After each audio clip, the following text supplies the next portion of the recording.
Saya bagi contoh lah, penjualan arak di Langkawi. Langkawi ni pusat pelancongan. Pusat pelancongan.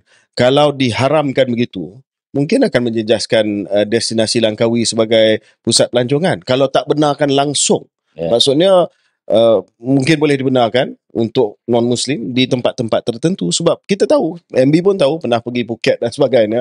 Bukan kita nak jadi Phuket, tapi takkanlah benda yang biasa kepada non-Muslim pun kita nak menghalang. Saya rasa isu pengharaman jualan arak di Langkawi belum timbul lagi. Sebab ramai pun orang nak tengok Tunggal Langgar, tengok tu masih dijual di kedai yang ada free duty. Restoran yang dapat lesen pada MOF boleh jual.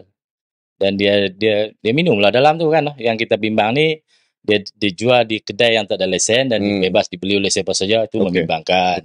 Itu semua orang komplain. Jadi siapa yang nak minum apa beli kan, pergi minum. Tak ada siapa larang kan. Tapi kalau orang Muslim tak boleh lah. Kalau pelancong, pergi minum.